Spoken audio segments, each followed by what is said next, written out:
Finance, Economic, get my teeth in, Development and Corporate Services Overview and Scrutiny Committee on Tuesday, the 27th of September, 2022. I am Councillor Helen Crawford and I'll be chairing this meeting today. Housekeeping, I am not aware of any fire drill taking place today. So if the fire alarm does sound, then please vacate the building via the stairs. The meeting point is out on the front in the grass area. Can everyone please ensure that mobile phones are turned off or down? Please be aware that this meeting is being recorded and live streamed via audio only. Please ensure that microphones are turned off when not speaking. With us today, we have Councillor Ben Green as my Vice Chair, Richard Wiles, Chief Finance Officer, Alison Hall-Wright, Head of Finance and ICT, Alan Robinson, Monitoring Officer, and Nicola McCoy-Brown, Director of Growth and Culture, Claire Moses, Head of Revenues and Benefits, Gary Andrews as IT Service Manager, and Sarah Downs as Democratic Services. And welcome you all. Item 1 on the agenda, public speaking. Do we have any public speakers? No public speakers. Item 2 on the agenda, apologies for absence. Thank you, Madam Chairman. Apologies have been received from Councillor Rosemary Trollope-Bellew. Thank you. Thank you very much. Disclosure of interest. If anybody has any now, please let us know. Or if you think of any during the meeting, then please make us aware. Item 4 on the agenda, minutes of the meeting held on the 19th of July 2022. Is everybody happy with those? Has anybody got any comments? Councillor Ian Stokes? Yes, agenda item minute 18. There's no follow-up on that. When will the public consultation be made on the localised council tax scheme for 2023-2024 as per the resolution?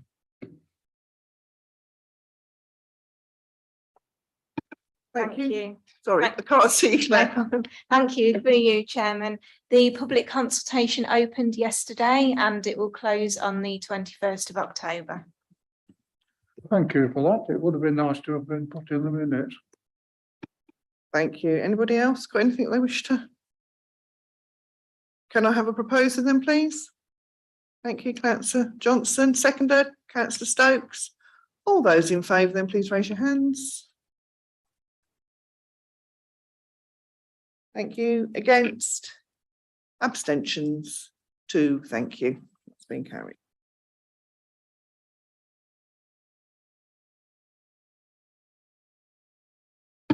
Item 5, updates from previous meeting on the action sheet. I'll just also bring up that we, as previously requested, some of us went on a tour of Grantham with Alex Ward and Claire Saunders, and I think those of us that attended found it most informative and exciting to think that what we could have in the future in Grantham. Richard, did you want to bring anything up on the 19 on the action sheet? Yes, thank you, Madam Chairman. Claire Moses will just give a quick update on telephony call answering. Thank you. Thank you, Chairman. The call handling is currently being reviewed and we are looking at this on a weekly basis. We are putting performance clinics together each week from next month to discuss call handling with teams so that we can understand the FTE that are picking up the calls. If there's any information from those teams with regards to impact that there could be that would impact on those telephone calls and the customer contact. We would ask that if you do have any specific instances where customers are unable to get through to us, that you do either email myself or Richard and we will pick that up so that we can investigate that.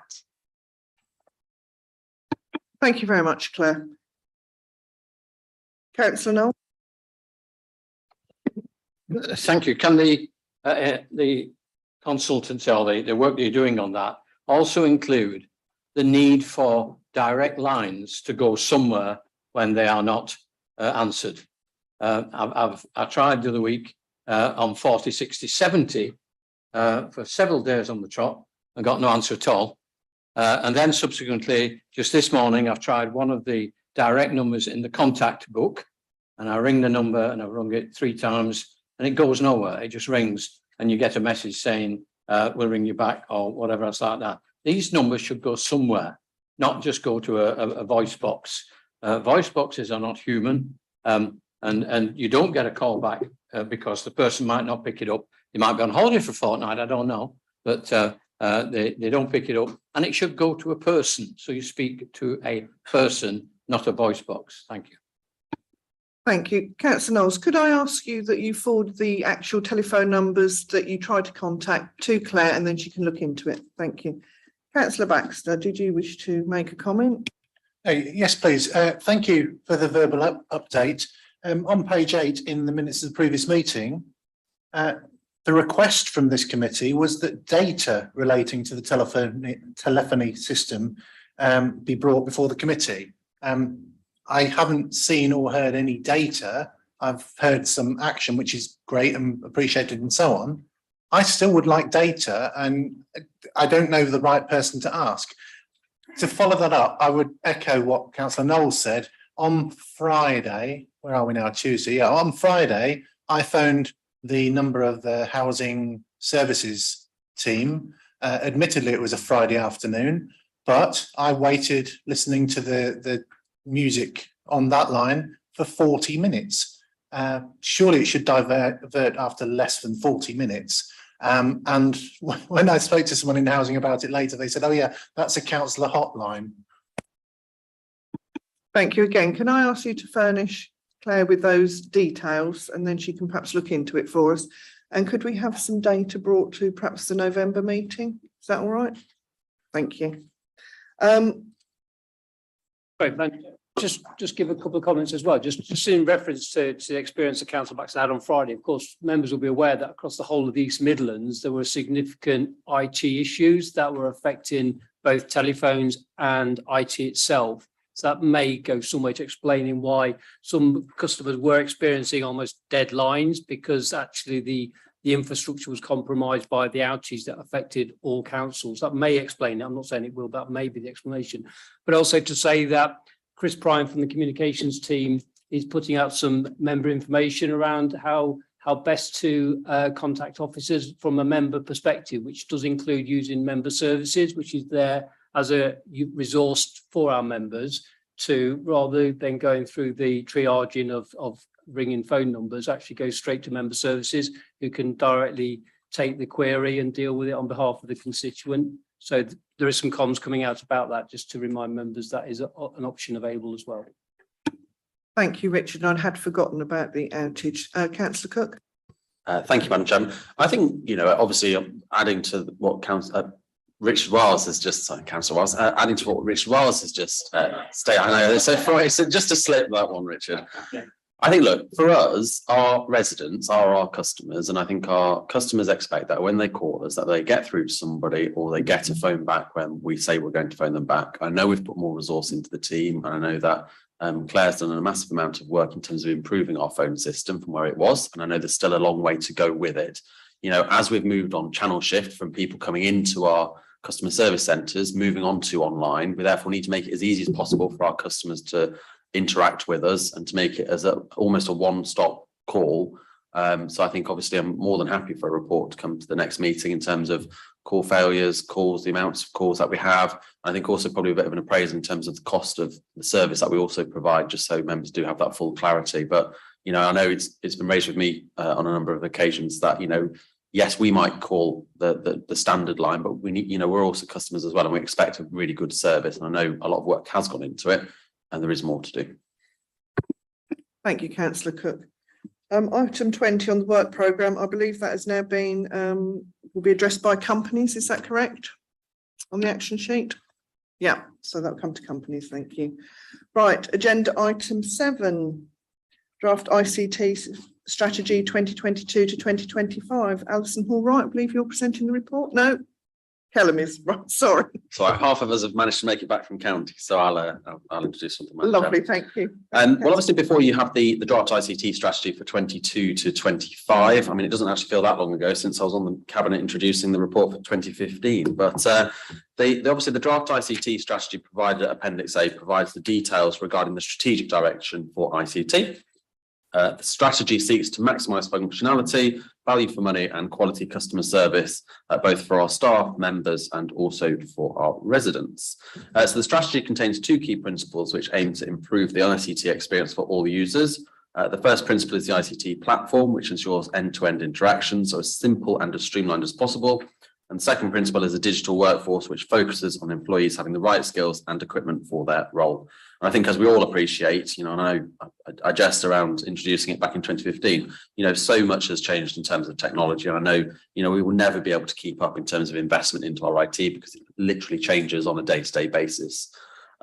So the three themes have been developed to support the achievement of the key principles and the corporate plan. And these are engage, optimize and transform. So pages 10 and 11 of Appendix A provide further details of each theme. A key aim of the strategy is obviously about moving into the cloud-based and hosted system, as this will reduce the infrastructure and support requirements for our ICT service. Appendix B provides the details of the current council systems. A roadmap and action plan will also be developed and migrate across to hosted or cloud wherever possible. So I'm asking you today to basically review and provide feedback on the draft ICT strategy prior to its formal approval. And I think for me, it really is about having the right technology, supporting our staff, supporting our users and making sure that we are an agile organisation, as we'll see when we move into our new office accommodation as well. And some of you will have seen as well that we did sign off, or I signed off a non-key decision in terms of a new corporate website for our organisation as well. So a further part of our ICT transformation. Thank you. Thank you, Councillor Cook. I am aware that I've missed out agenda item 6, so we'll go back to that one. My eyes don't work very well. Thank you for that presentation, Councillor Cook. Councillor Wood? Yeah, we are discussing item 7, aren't we, Madam Chairman? Yeah, I thought that. I'm nothing wrong with the strategy. That's quite good. Obviously, we need a strategy. It's just a question, really, probably for Councillor Cook. Have we got enough in it to cover like cyber security? I can find some reference to security on page 24, page 10 of the report. But I just wonder, it sort of says the stability and security of our technical estate and data will continue to be a priority. I just wondered, have we got enough emphasis on cyber security? Because obviously that could be a big problem. I hope it's not. So really, it's a question. The answer might be just yes, but I think just on that, obviously, there's always more we can do in terms of cyber security. We'll have all seen that, when, as Mr. Wiles mentioned, in terms of the public sector network, obviously went down last week. And obviously, I don't think we're aware yet of the actual what happened with that, whether it was hacked by a foreign country or not. So I think we're waiting to see. But in terms of the technical details of the question, I'm happy to pass on to Gary Andrew.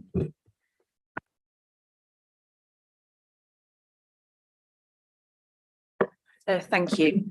So members will be aware that the council has received £150,000 of government funding to improve our cyber security. The government have produced an action plan of high, medium and low risk, which we're working our way through. I can obviously provide an update to this committee at the next meeting, if that's something you'd like. Thank you. Thank you. Ben?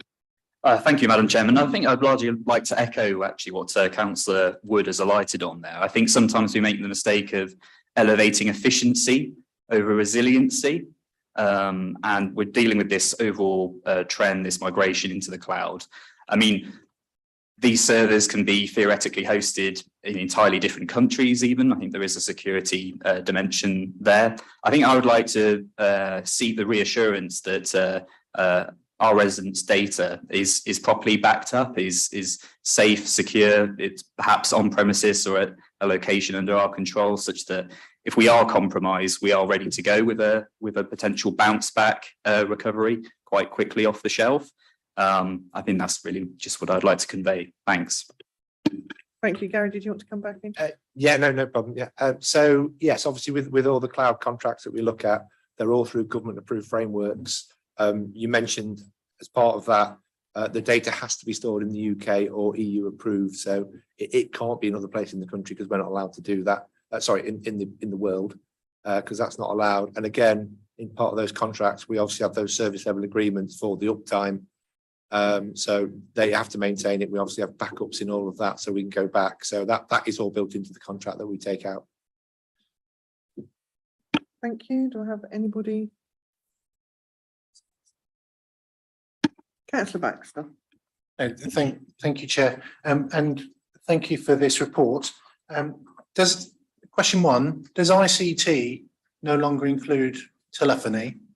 There's no mention of telephony in here, and given our previous conversation, perhaps it should. That should be part of our strategy. Question two, on page 21 or 7, it talks about strategic principles. Can someone please explain in layman's terms what it means to say that we break our dependence on inflexible and expensive technology in favour of modular common components and open data standards? And question 3, the bit at the bottom of that set of bullet points about embedding a culture that expects open working. When we talk about open working and sharing our plans and experience, is that also talking about making data available to members of the public and councillors who might request it? Who wishes to answer that one?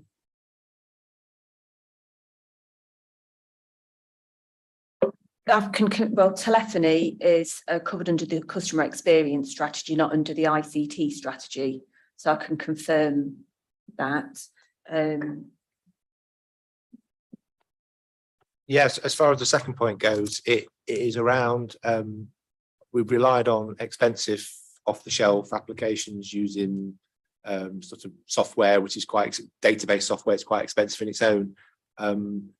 The new website is a good example where we're using an open source piece of software. So the software itself is free. All we're paying for is implementation of it. And talking about the openness and the open working, we're using a platform that's currently used by about 32 different councils. So we're joining that. So the idea is if someone develops something on that platform, they can share that with other councils rather than 32 councils going out and developing the same, say, garden waste application. If someone develops it, why not share it with other councils? And you've all got that same development. So it's not the data that's within it, it's the actual program, the application that hosts that data. Councillor Cook. I think just to add, obviously some of the systems that we used to use as a council were extremely outdated and clunky, I think you could say, for a lot of our officers. So I think some of the new systems that we're working with are much more efficient for them. I think just in terms of the wording, it probably is a bit erring on the sides of a bit too local government speak. So we can certainly refresh the wording so it's a little more easier to comprehend. Thank you very much, and thank you for those clarifications. Do I have anybody else wishing to ask any other questions? So the recommendations then are that the Finance, Economic Development and Corporate Services Committee reviews and provides feedback on the draft ICT strategy prior to its formal approval. Are we all happy? Do I have a proposer? Councillor Dawson, seconder, Councillor Wood, all those in favour? And that is unanimous, thank you. Right, we'll go back to item 6 on the agenda.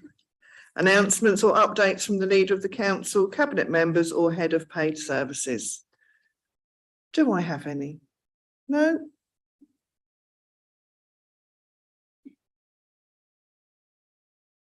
No, everybody sure? Right, okay, good job I missed it out then. Item 8 on the agenda. Update on St Martin's Park demolition works, and is Debbie Roberts? No? Councillor Cook is going to. Thank you, Ms Roberts. Thank you, Madam Chairman. So obviously St Martin's Park is one of our key strategic projects as a council. So thank you for requesting an update in terms of where we are to date. Obviously in terms of our corporate plan, just to do this bit first, obviously it's around the growth in our economy. Obviously this is providing housing, including 30% affordable homes, a retirement village, commercial space, where the former Cummins factory buildings used to be on the council side, and then obviously we've got the Burley land to the right of the side as well. So the outline planning commission consent was approved for the scheme, including the demolition of the buildings, with a report to council at the start of this year to approve the budget of £1.3 million to approve GFT Tomlinson's to do these works. The contract with Tomlinson's was entered into in March 2022, with works commencing on site in April 22, and are progressing well. All of the buildings, with the exception presently of the office of the 1904 building, remain on the site. The rest of the buildings have been demolished and the material crushed and stockpiled to be used for the future elements of the development. For transparency to this committee, all of the monthly client reports issued to the council by the contractor are attached, which highlight progress with photos from the site. And I think if some of you, as I occasionally do, walk past or drive past the buildings, you will see most of the site is now demolished. There is a few, obviously the 1904 building with part of the old existing office building is still there at the present time. Ongoing surveys are obviously required, plus some additional asbestos removal, which were unplanned and unexpected. Therefore, are additional costs above the original contract sum. As per this report, though, if the amount rises above £200,000, then an additional budget report will then be required by Cabinet and Council. There is already an item on the board plan, as when the initial report was approved by Council in January, it was made clear that an additional budget will be required for the mediation work once a remediation strategy was agreed and submitted to the local planning authority and the Environment Agency for approval. The remediation strategy will confirm how the site will be left for the future developments. And obviously, as a council, we aren't redeveloping any aspect of that site. We will be disposing of them to the various buyers of the various elements of that site. So one last point regarding consultation. Obviously, GFT Tomlinson's have engaged with local residents through newsletters, calls, updates on a QR code, which has resulted in an excellent score from the Considerate Constructors scheme, which is fantastic for this demolition project. This report was for information, Chairman, but if there are any specific questions from the committee, of course, very happy to take them. Thank you, Councillor Cook. Councillor Forward. Thank you, Madam Chairman. Thank you for the report. I mean, I take it from the reports and think we are making good progress, so I think it's going well. I have a few questions. I think I need to apologise, really. It's probably because of my previous interest in dealing with contracts over the last 40 years. So I apologise if I'm a little bit picky about things, but hopefully not too much. I just wonder, is Debbie are you the project manager for this scheme, Debbie? And I've got a few other questions. Do we actually employ a quantity surveyor? Because I know we get the valuations from Tomlinson's. And I notice there's a slight error on report 5 for the interim valuations. I don't want to make a big thing of it, and I say I'm a bit picky, I realise that. On page 78, it talks about interim valuations. It's a repeat of what's in report 3. It says valuation number 2, which can't be right. So that must be a mistake. I presume the reports are prepared by Tomlinson's, really. So really, trying not to be too picky, but are you the project manager? Do we employ a quantity surveyor?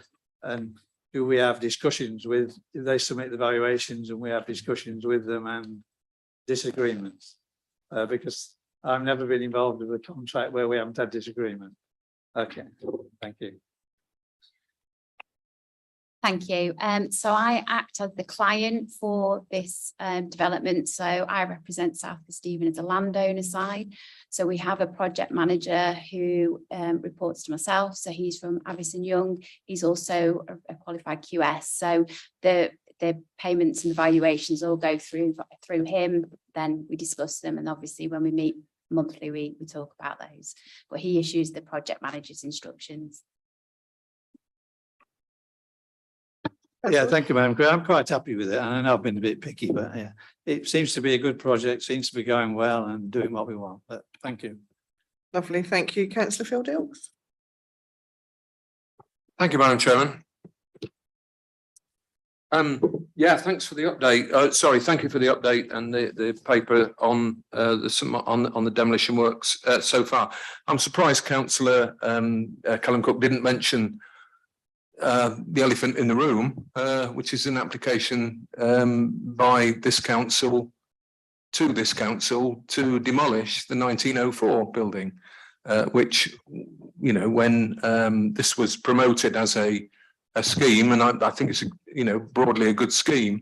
The heritage of that building was hyped as and flagged up as it was going to be preserved, and it was a key part of the development. Obviously, it's I understand from the planning application that was published yesterday that it's now been it's come to light, I think is the words that's used, that it's in a poor state and basically needs knocking down. So I think my question was, could councillor Cook please, give us a bit more detail on that? And what I'm saying, is that right? But also answer the questions possibly. Was it surveyed at the time that we purchased it? What did that survey say?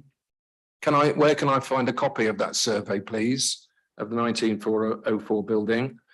And who's going to pay the costs? Who bears the costs of the demolition? And I understand it's going to be the proposal is, if it gets planning permission, to be rebuilt in a sort of a heritage way, if I could put it that way, a modern building, but with the old looking like it's an old building, presumably.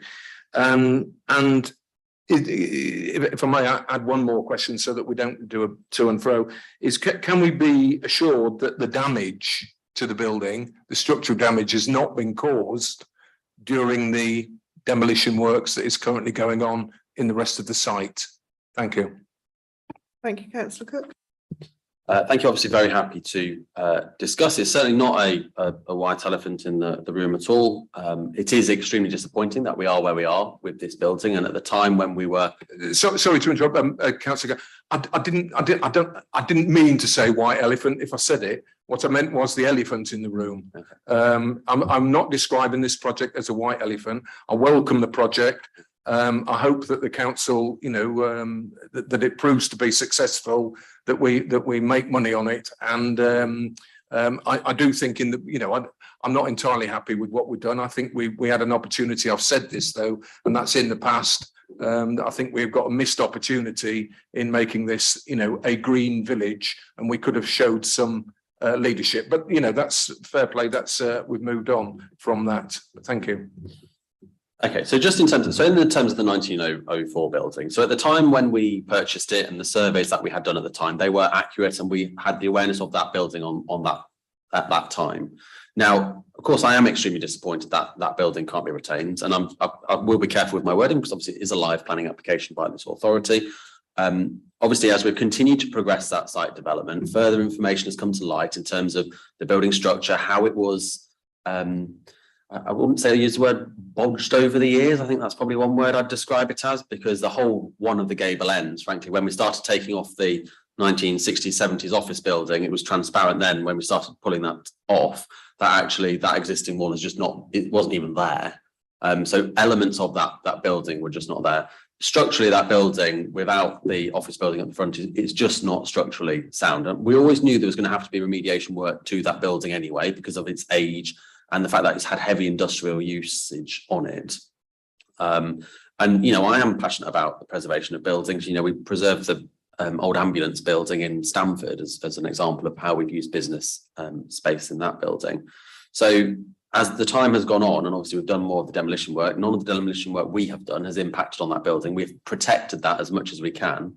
The issue is that if we don't put in for planning permission in terms of demolition, that building will most likely come down on its own without structural support in terms of maintaining it. So even if it was to now be refurbished in its current form, we'd have to prop it up. You would then have to pull down a significant proportion of it and then rebuild it. So some of you will have seen the press release that has gone out in terms of the developer's ambitions of reinstating that building, and actually probably reinstating it to a much better standard than it currently is, particularly in environmental standards. But also in design as well, and actually putting back the features that have sadly been lost over the years.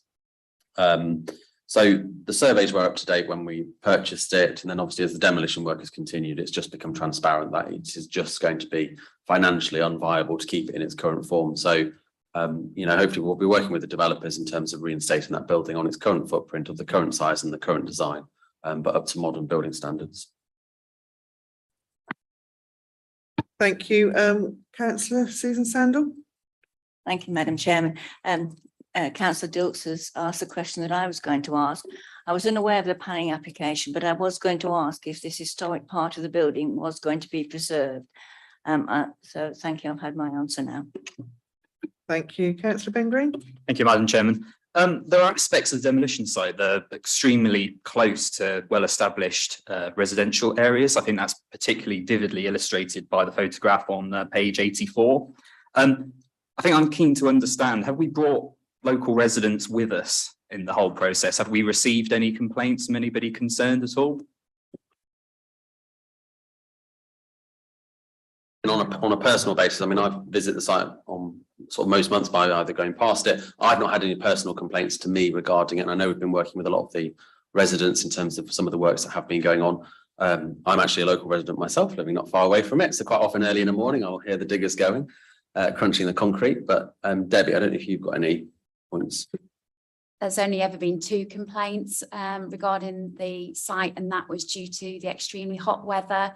Over the weekend, there was some dust that was coming off that stockpiling, but obviously they've watered that down and they've managed to address that, and there's not been any other issues on site. Thank you. Councillor Baxter. Thank you, Chair. Just to follow up on a couple of the points that Councillor Dilks raised, which I think could do with some more clarity. Where can we find a copy of the survey, the original survey and the second survey?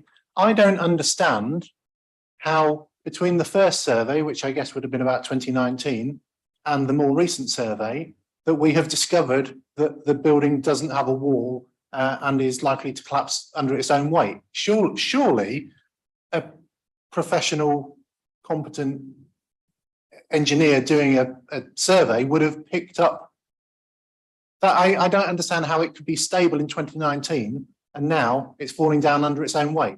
So I would like to be able to read the 2 surveys. The second thing is the cost and the viability of the demolition. What is the additional cost of demolishing the 1904 building? Will the additional cost impact on the final margin?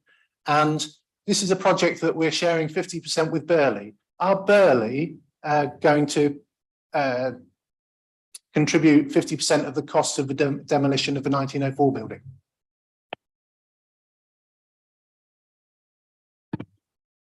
So we've not actually had the cost back from the contractor yet for the demolition. Obviously, there's a add and omit process because we had included the costs to retain that building, and they were going to take down by hand the buildings next to it. So we've got a bit of work to do around, we're taking out those costs, but then working out the cost for the demolition.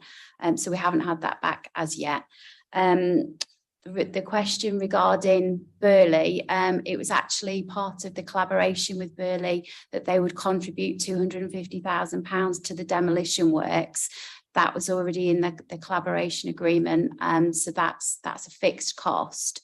Obviously, that was at a time where, you know, these additional works were unknown. So at the moment, no, there's no comeback for us to ask for any additional cost to them to contribute towards it.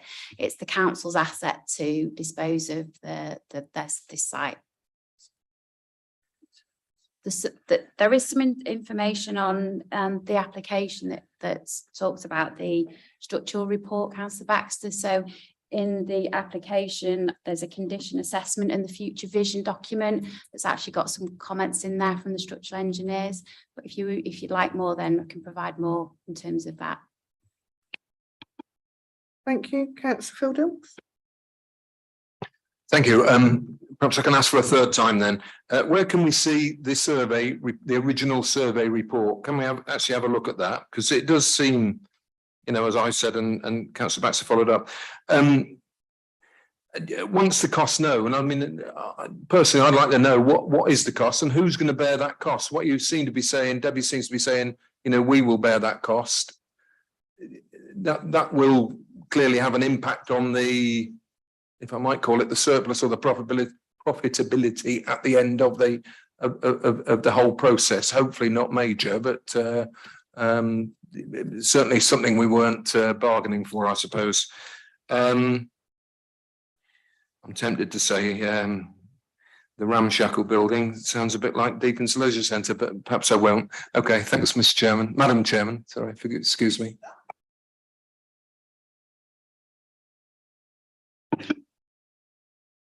Thank you. More than happy to send them out via email, Madam Chairman.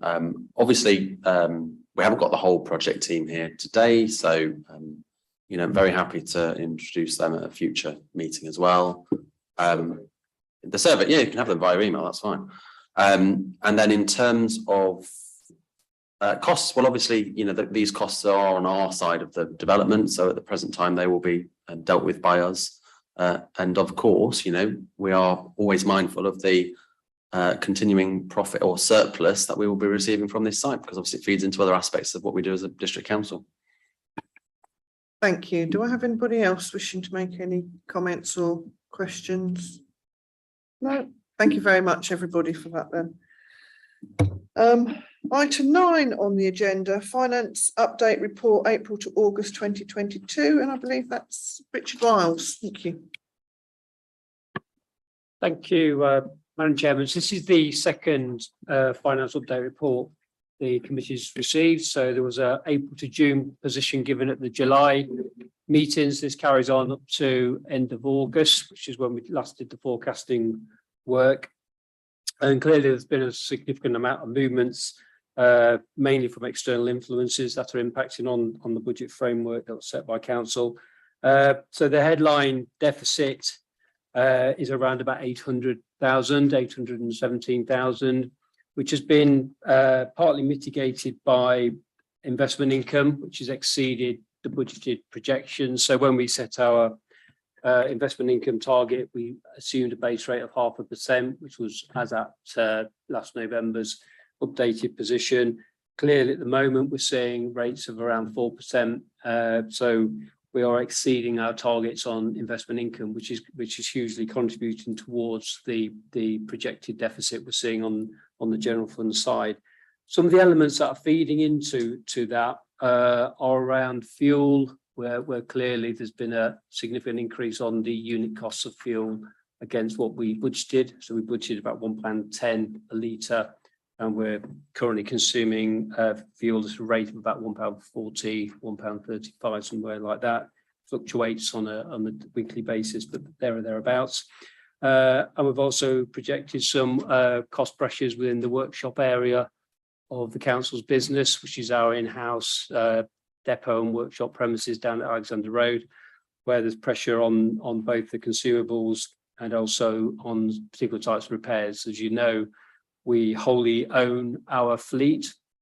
So there's some 132 vehicles which are wholly owned by the council and which all go through the workshop. So clearly we're seeing some pressures in that area of the budget. And then finally, the vacancy factor, which is where we budget assuming a certain level of our employment base. And we're experiencing some challenge to achieve that target at the moment, but that's not wholly unusual at this time of the year. We'd expect that to be managed through the remainder of the year. So that's a fairly pessimistic picture, but we would expect to see some improvement. The element that we've not now forecast as a potential challenge is around utilities, and that's largely predicated on the announcements last week, of which there is no yet detail. So whilst we've been assured that the government intervention in the business community will also be of support for local authorities, that's yet to be backed up with any level of knowledge in terms of written confirmation. So our procurement of utilities will still see the increases that are in the report. But bearing in mind this report was written prior to Friday's announcement, so it's slightly outdated in that sense. So the October increase that we're notified of by ESPO will still take place at this moment in time, because ESPO in themselves have not yet been notified as to how the energy market will be reimbursed for the price cap that the government have announced. So in the short term, at least, we will expect to see an increase in our utility prices until such time as the announcement catches up with the suppliers themselves. So that's a bit of a watch and brief, really, because we don't quite know how that's all going to work. But what we do know is that at the moment, that's only a 6-month solution, as you've probably read. The government had said they're going to do more targeted support between now and March 23. But again, as yet, no detail behind that. So as we go through our budget setting for 23-24, then we are minded to put in our budgets if you like, the worst case scenario of those increases coming into effect from April 23. Of course, what we don't know in all that is the context of any funding settlement announcements the government might make because there's clearly not been any budgetary announcements made in terms of departmental spending for next year. So previously under the previous government, we were told we will get a 2-year settlement, but that narrative now has disappeared, and we don't expect to get a 2-year settlement. We probably expect to get this year's settlement rolled over into 23-24, but all of it is very uncertain at this point in time. So we are in the unfortunate position of having to set budgets without the knowledge of knowing how much we've got to play with effectively, so which makes it so much more difficult. So at the moment, these don't include any pressures around utilities on the assumption we will be reimbursed in some way, or the cap will protect us on those increases. But as I say, that's far from certain at this point in time. So they're the kind of dynamics that are playing into the budget at this point in time. Members will recall that at the outturn report, when we presented that to the committee, we did also create an inflationary reserve of £500,000. So that is there in the background to mitigate some of these overspends.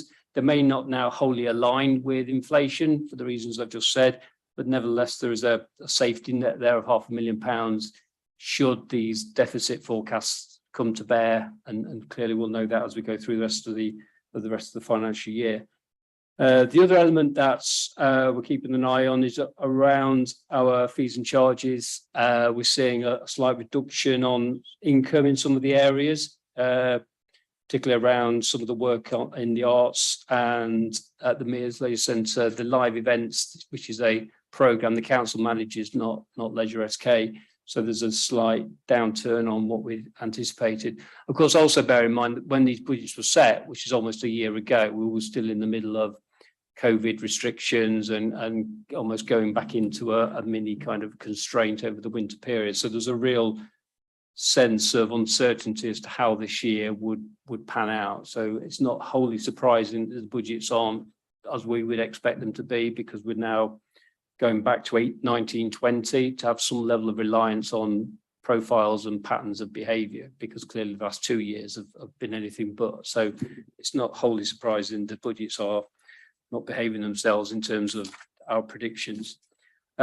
Just on the general fund for capital, again, we'd expect this to change quite significantly. So at the moment, the budgets for this year include the Leisure Centre refurbishment at Deepings. If you remember, that's in the 22-23. That procurement process is not yet completed. So we would expect that monies to slip across the financial year. So whilst at the minute it's only showing a £500,000 underspend, that's going to significantly change. And of course, the fact that these balances are staying high, if the capital's slowing down, means our balances are staying high, which in themselves drive that investment income. So it's not necessarily a detrimental impact of not spending on our capital in the way that we'd anticipated, because clearly it means our investment levels are higher than we would have anticipated. So then they in themselves are attracting a level of interest, investment income interest as well. So we'd expect that to continue. So the ones we've forecast at the moment are some unspends and savings on the Wellham Street refurbishment programme and the 106 profile of spend at Empingham Road in Stamford. So that's not quite progressing as we'd hoped at this point in time. On the revenue side for the HRA, more subtle changes at this point in time. So nothing particularly I'd been identified, but again, as we go through the rest of the year, we'd expect some more changes on the revenue side for the HRA. There's more change on the capital side for the HRA. You'll see at the moment a 5 million projected underspend.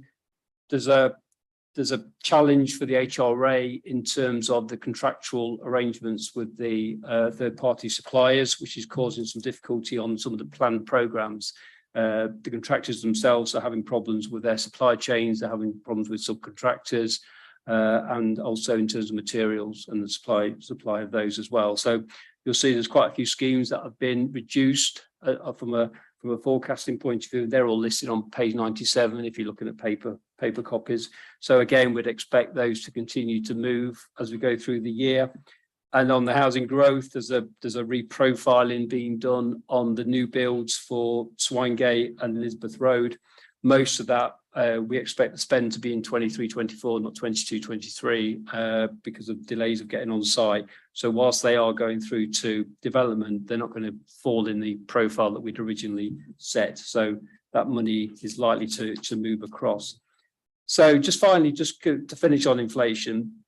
So you'll see on page 99 that we've projected across what we believe to be the impact if those increases come through in the way that we've been notified. So we expect electricity to increase from 115% from October 22. Now, the electricity runs on October cycles. So whilst we're protected for 6 months of that increase, clearly the remainder of the year will see that 115%, and then it goes up by a further 10. Now, clearly we would expect that 10 to be revised anyway. That's quite a long-term projection. And then on the gas side, that does fall within financial years. So seismic increase on gas, 200% we expect to see from 23-24. So when we translate that into budgets, we're seeing over an 800,000 increase on general fund for next year, and then over nearly a 700,000 increase on HRA for next year, based on current usage and based on those percentage increases.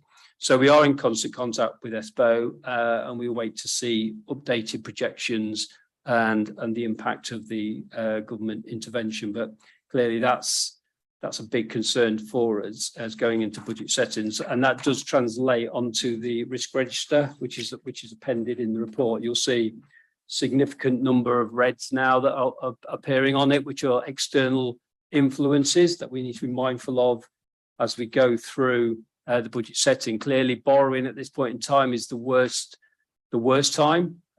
Borrowing now is over 4%, which is unprecedented for us. So there's very limited opportunity to externally borrow in the short term. We would have to rely on internal borrowing for the time being until the market starts to stabilize. We've mentioned inflation and fuel as well. So significant pressures outside of our control. The one thing I haven't mentioned in the report, because it's still part of a national conversation, is pay award. Now, clearly, that's not yet resolved. So we haven't yet built any assumptions in around pay. Should the offer that's on the table for public sector, which is £1,925 per employee, if that's the one that gets honoured, then that's another £900,000 in-year pressure that would have to be considered by council, which clearly then would be the cumulative impact would be greater for next year, because our baseline obviously would be increasing by that same figure. So I think when we next meet and we next talk, get an update on financial position, we may have more information as to how that conversation impacts on this authority. Thank you. Thank you very much, Richard. Do I have any questions? Councillor Dilk. Thank you, Madam Chairman, and thank you very much, Richard and colleagues, for your report and update. I think we all sympathise with you right now. And if I can just say, I appreciate and recognise what you just said about being the worst time to borrow money. I wish somebody had advised the Chancellor of that last Friday, but there we are. And I think really what you're saying is, it's, if we think this year's challenging, we probably haven't seen anything yet. Next year is going to be probably more challenging, isn't it, for local government? I'm glad that you covered the pay award in the end. Colleagues some of us have come from the county and, have been stunned with how much that's going to cost for the whole county, as well as obviously the district, and it's going to be millions, of course, as you'd imagine, for the county, and it's not settled yet. That's the rub on that. So it's really, and that 900,000 that you're talking about there is actually an at least, isn't it? Because one would assume that whatever settlement is going to be finally arrived at will be at least that figure that has already been offered. The question that does remain, though, that I'd like to ask is just a little bit more of a steer on your sort of, I suppose, confidence about the future and level of it on two things. And one is, there was, before the new Prime Minister sort of became Prime Minister won the vote. The district councils network were in the news. You may have seen it about 3 or 4 weeks ago, and they were predicting that, you know, look, whoever becomes this new government, whoever's the new government, that some of the money that's already been promised in large grants, particularly levelling up type money, may not actually filter through. It may not be available because of the cost pressures that are going to be on the government. So I just wondered if we've got any confidence or indication. I particularly think about, I'm looking at Councillor Stokes, of course, about the Grantham Future High Streets money. You know, when would have we received any of that tranche of money yet? When would we expect to receive it? And yeah, when we would be expect to receive it, and over what sort of period? And then I suppose the final bit to that, Richard, sorry, and I think the final bit to that would be, you know, this council has made a substantial commitment to the 10.5 million, to spend 10.5 million on the refurbishment of Deeping's Leisure Centre. You know, what confidence can we have now that you know that will still be a runner, and you know is still a viable possibility, or not? Sorry, a viable commitment. Thank you. I think just in terms of the outlook, I mean, you know, kind of who knows, but I mean, what we're facing obviously has been felt up and down the country for every single local authority. I mean, you may have seen in the news a couple of days ago, Leicester County Council, it's only 30 miles away. It's got 140 million budget gap over the next 5 years in its plan. And that's pretty echoed up and down. You know, you need to read the press. You can see a lot of councils are really feeling it, particularly those in upper tier where they've got social care, or in unitaries where they've got social care responsibilities, or those other really demand-led services. So you would kind of expect the government has got to intercept and step into this space, because it's not sustainable. If we're facing it, you know, like say county council on such a bigger scale, it's just not sustainable for any council to continue with this very short term. And that's one of the frustrations with the sector, is it's the real short-termism approach that we seem to receive. You know, the intel is we'll only get a 1-year deal again. We've been getting a 1-year deal now for several years, and it makes medium-term planning so much more difficult, because you've got no sense of assurance as to what the funding levels are going to be. I mean, there's very limited levers the government have got. They can either pump some more money into the sector, but then that begs the question, where's that going to come from? Or, I mean, they could be more generous with referendum levels, but the council will be very mindful of its residents, and saying to councils, okay, you don't need to worry about your 3% referendum level, we're going to double it. Then the council's got a moral dilemma as to whether that's sustainable for its community. So that in itself is not going to be an answer. So it is very difficult. We've kind of got to manage this ourselves and hope that the sector it's not the sector, the government itself somehow step into the space and take some responsibility and offer some support. They certainly did through the COVID period. Yeah, there is a track record of government offices stepping in and helping smooth this out for the local government family, but clearly there's a finite pot. In terms of what's already been pledged and what's already been committed, it's interesting they've just announced investment zones as part of the package on Friday. So the narrative from government is they want to create more. It's not quite levelling up, but it's a kind of son or daughter of levelling up in some way. It's about encouraging local economic growth through tax breaks, free, 0% business rates and all sorts of different capital gains tax reliefs. So the government are still pledging and still talking this narrative up. In terms of money, I don't think the UK Share Prosperity Fund is nailed on. Our submission's gone in, and I think we're waiting the outcome of it. So that's certainly not in the bank.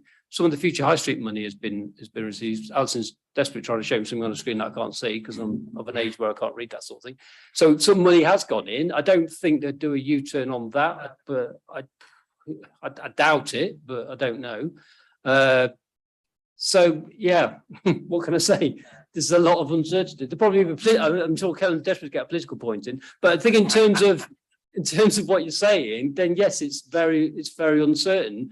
we will just continue plugging away at the numbers, and in the background, the government will step in and give us some updates at some point.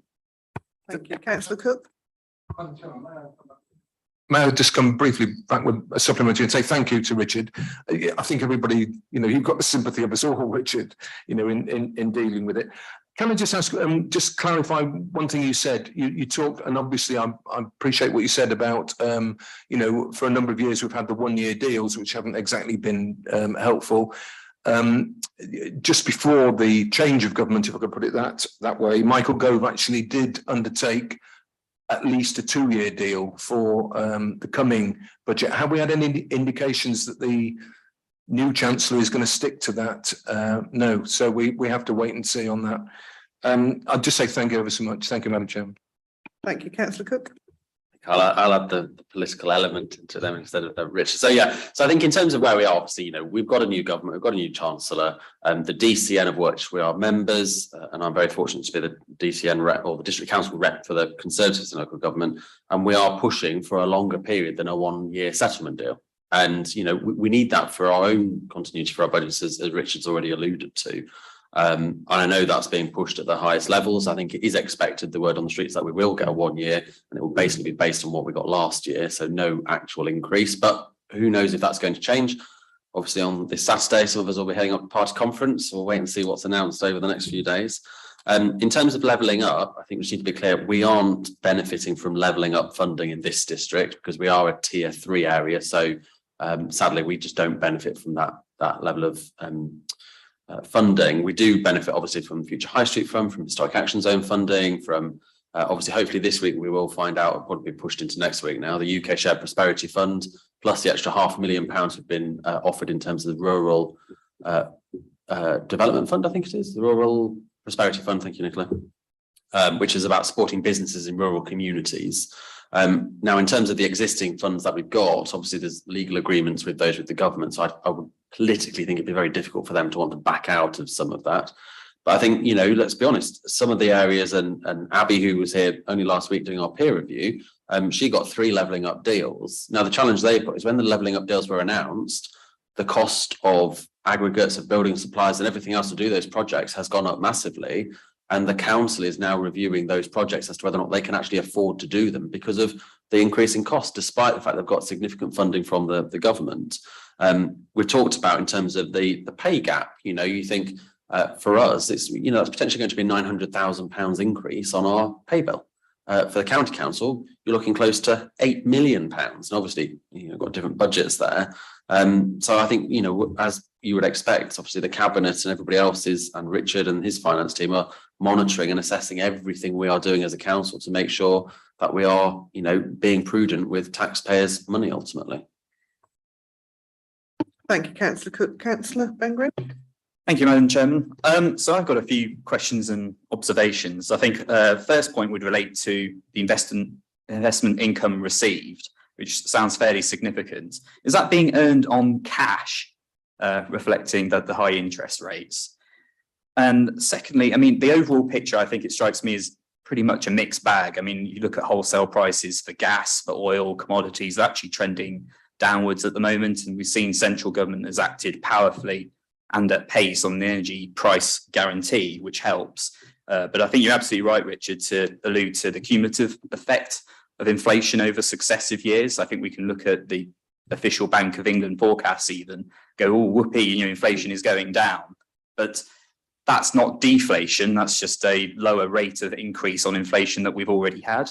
So, taking those two together, that only widens a potential pay gap, and something that certainly I think we should all be very cognizant of in years to come as to how we close that. No doubt that feeds into vacancies, into turnover, if that's suppressed and people are feeling in terms of staff members real wage cuts over time. That comes with its own costs. And then finally, I was just looking through the general report.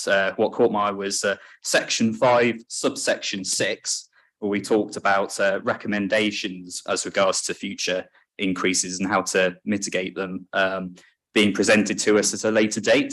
I wondered if we could nail down that date. Thank you.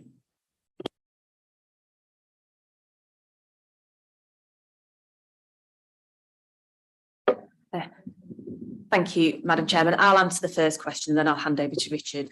So yes, it is our cash balances that we're now earning approximately 4% on. If we go back 12 months, at some investments we were getting less than 0.1% on them. So when we came to budget set, we always take advice from our Treasury advisors, and they were estimating we'd receive about 0.5% on investment income this year. But actually, as I've just said, some of our investments are now creeping into 4%, and we are anticipating to see improved rates throughout the remainder of the year. Thank you.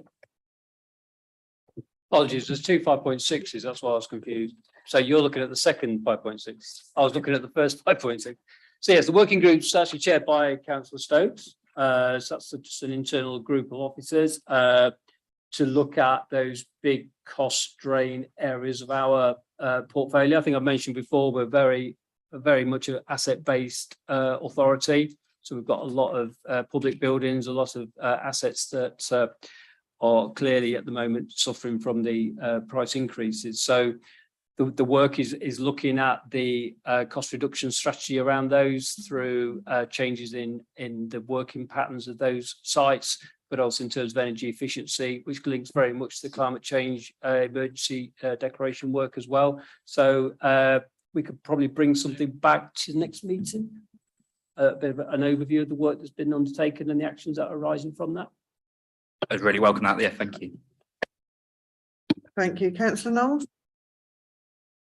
Yes, thank you, Chair. First of all, thanks, Richard, for what you said so far. I'm very conscious that some of the points I will mention or whatever, you've actually cleared or covered in some way. And forgive me if I do repeat stuff that's already been asked.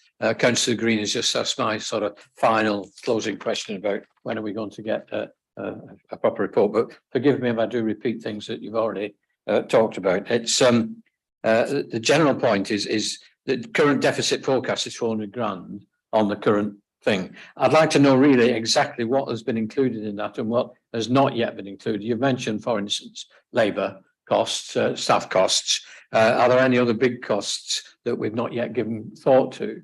And even with the thought that of how you've counted fuel going forward, now it's levelling off at least. I won't say it's going down too much, but it's levelling off a bit. Is the guess that it was 2% per week, whatever else, a bit too pessimistic at this stage? One or two specifics, if I might. It seems on page 93, the salary vacancy factor, £446. I've always thought it was very strange that the salary budget was based on the fact that we wouldn't be paying people that were on the payroll, or wouldn't be paying people that should be on the payroll that weren't. And there seems to be a contradiction here where we've not got as much savings from vacant positions, it says here, but also we're having increased costs of agency staff in key posts. One would think that if we've got more staff than we've not got the number of vacancies that we thought we'd have less agency staff and not more. Do I take it that these are agency staff or part consultant staff or staff at a senior level that we're constantly changing? We seem to change most of the senior level. I won't bank on your job being here 6 months because it doesn't happen very often. But is it because it's at a high level that we've got that particular problem, and it leads to a 446,000 overspend on salaries? If I now turn to page on the street scene on the same page 93. I'm a little bit involved with vehicles and whatever. I have been for a number of years, last 50 years, 60 years of my life. And specialist repair work, on particularly on end-of-life vehicles. Now that is clearly an indication that there hasn't been proper maintenance of those vehicles in their lifetime, and this should be forecast and foreseen, and it should not have been allowed to happen. This is a failure of management over a period of time. And if it is that there are excess miles on some of the vehicles that are going back, which is usually part of that contract, that any excess miles have to be paid for, then judicious use of changing of routes and so on and so forth should have been able to protect that. So you should be never sending vehicles back with excessive miles and a charge on that. But there is an indication clearly that the maintenance overspend now, because we have to repair things before they go back at the end of their contract, is partially due to inadequate maintenance in the first place. Forgive me as I turn the pages. The fuel forecast at 0.2% per week. I've just said, is it appropriate to review that forecast at the moment? And what help to businesses can we expect that will include councils? I know you've pretty well given the answer to that. The answer is we don't know yet, but there'll be some. But have we any indication at all about where that help will start, at what level that help will start? There's a major reduction in HRA on capital, the HRA capital account, and that's perhaps understandable in the circumstances.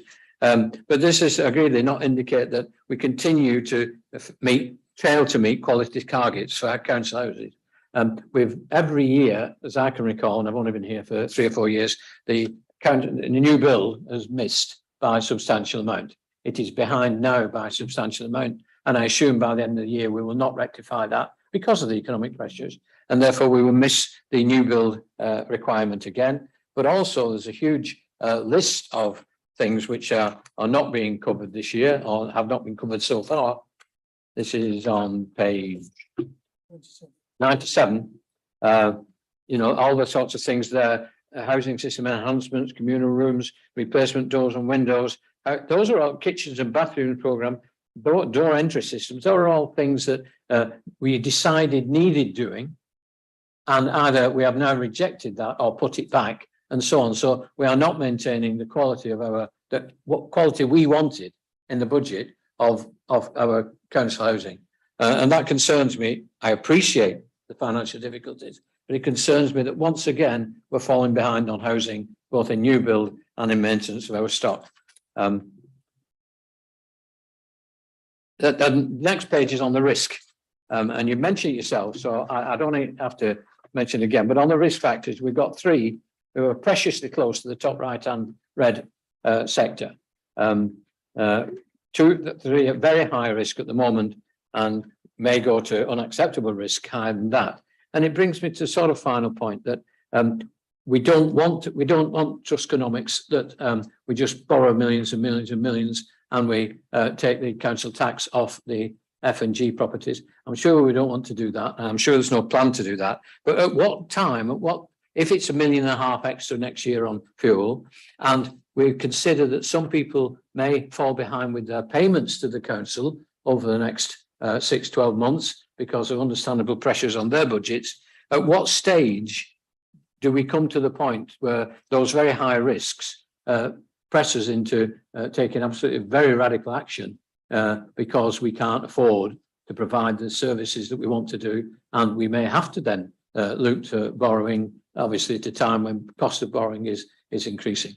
And I'm conscious of that, having seeking to borrow money for Bourne Town Council from you, Richard, that the cost of that will be going up as well. So, we're trying our best. We've started to work on that, by the way, last week or this week, and we're trying to keep the need to borrow as far away as possible, I promise you, but it will be there in the next few weeks.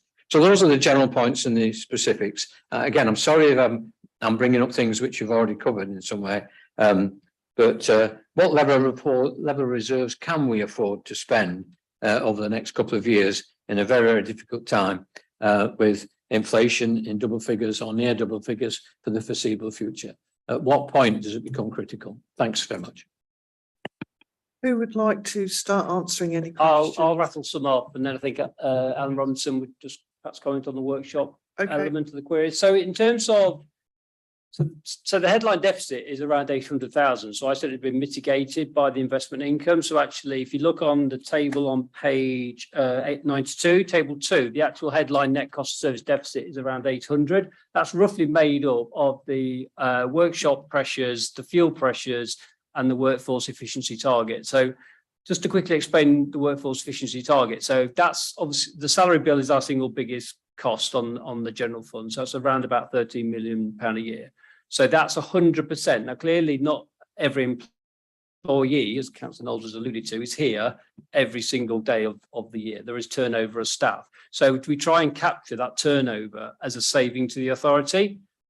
because it's so significant as a sum of money that we can't ignore it. So a 1% turnover is about £100,000 saving. So we budget roughly at 97% establishment. So we capture that 3% turnover and articulate it through a saving.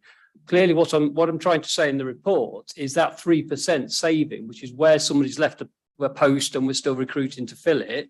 Naturally, there's a saving in that budget line because we're not paying anybody for that period. But where services have to step into that space to maintain service, they're using agency staff to maintain the service. And agency staff naturally are more expensive than a permanent member of the staff because you're paying a premium rate effectively. So if that space is being used throughout the services, then we don't capture that saving because it's being used for that reason. So we're just saying in the report that should that continue throughout, then we won't realise the turnover saving that we've budgeted for. So that become a pressure because effectively what you've then got is 100% establishment because there's somebody in post all the way through the year. So if that continues to be a trend, then we can no longer budget as a 97% establishment. We're going to have to start budgeting at 100% establishment. And that's going to put a pressure back into the system around the figure that's in the report of about 400,000. So what we try to do with our heads of service through our budget meetings is to encourage that lag between the two events happening, somebody handing their notice in and leaving the authority and the recruitment of a replacement taking place. Now, clearly in some service areas, that's just not possible. So in street scene and waste services, they've got to have a driver and 2 loaders. That's a statutory requirement and a health and safety requirement. So clearly some services will always need to maintain full establishment, but that's not the same across the board. Some services can continue for a period of time without anybody in post, and that's where we get that saving coming from. So it is very sensitive, but it's to a large extent it's outside of our control. So a healthy turnover of staff is helpful from a financial benefit perspective. In terms of fuel, it is going to be a pressure for us because we've budgeted at very low levels, about £1.5, £1.10. We've enjoyed those sort of levels for a long period of time. So when we sat here a year ago setting our budgets, we were still forecasting those sorts of levels. Yes, it's stabilised. Yes, it's come down. When we first started to look at this back in April, we were at 157 a unit. Now it's down, but it's still at about 140. I think we paid 138 last week. So it's still around there. So I think cautiously we should probably budget at 140 or somewhere around that figure, which is still going to be 30p a unit more than we're paying currently. I think we use 600 and something thousand units a year on fuel. So that's going to be a pressure that's unavoidable, I think, in the current context. Yeah, you mentioned help. I mean, there will be announcements made by government because that's the cycle of events. So we will expect a budget or announcement, fiscal events, they're now called, aren't they? So I think we're expecting something in November. There will be an announcement made. We will get indicative settlement information. We normally get it this side of Christmas, but it is usually quite late. It's usually around 23rd of December. So this is the dilemma for authorities. Authorities set budgets before they know what they're going to receive, which is why multi-year settlements are the panacea, really, because we know we're going into it with our eyes wide open. At the moment, we don't. So we can only budget with what's in front of us. Really, we can't borrow, incidentally. We can't borrow to balance the books. We're not legally allowed to borrow to fund revenue expenditures. You probably know that. We can borrow to fund capital, but we can't borrow to fund revenue. So our only other opportunity, if we significantly cannot balance, then we'll have to use reserves to weather us through this, depending on the size of the gap between what we've budgeted for and what we can afford through the funding we're going to get. Or we need to change our expenditure levels to offset the two. And that's obviously part of those conversations. The HRA, don't forget the context of the HRA, though, is a stock condition survey as well. So we need to be mindful of that. That's the 100% stock condition survey findings that will feature and feed through on the capital programme going forward. So this programme that's in the report is quite a legacy programme, actually. It's based on very historical information. So it's slowing down is not in itself a bad thing. If the stock condition survey tells us there are other priority areas, we clearly don't want to exhaust all our finances on programmes that perhaps aren't now in line with what the stock condition survey finders tells us. But notwithstanding that, then there are real supply chain issues. We've had suppliers come to us, contractors saying we either needed a significant uplift on the contract price because what we priced for is no longer sustainable for us, or we cannot get the materials, or we cannot get the subcontractors. So a year ago, these programs were set without any sense of that difficulty that's coming through the system that we're now feeling. So there is a real concern really about some of these programs are going to slow down for a period of time. But when they start again, it's whether the levels of which we budgeted are going to be appropriate, or where we perhaps were going to do 100 kitchen and bathrooms, we can now only afford to do 50 because the unit prices have increased and we can't keep pace with those. So yeah, there is a concern that the programme for the HRA, particularly at this period of time, is going to struggle to maintain the spend levels that it originally set out to achieve. But I'll just hand over to Alan Robinson on the workshop. Thanks, Richard, and thanks, Councillor Knowles, for the question. So this is obviously a significant issue for us, something that we're really concerned about, trying to find ways to mitigate the issues that we find. One of those things, we've changed our process and added a further kind of check before we even commence works to ensure that all works are done are essential and required and need to be done urgently within this financial year. So that's to maintain that. And just to clarify one thing as well, we currently don't lease our fleet. We purchase it outright. That's the current model. And again, that's something that, because of this position we find ourselves in, we are significantly, we're actually reviewing whether it's better to lease, whether it's to lease and get servicing done, whether it's best to keep our current approach. And we're working on that with finance colleagues to see how that in the current climate, because this changes all the time in terms of what was a good decision a year ago might need to be reviewed now.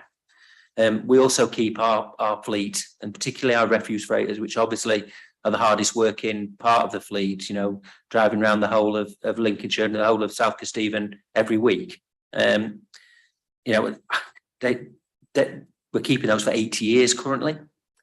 Now one would imagine, of course, because a refuse freighter is very expensive, that does save us some.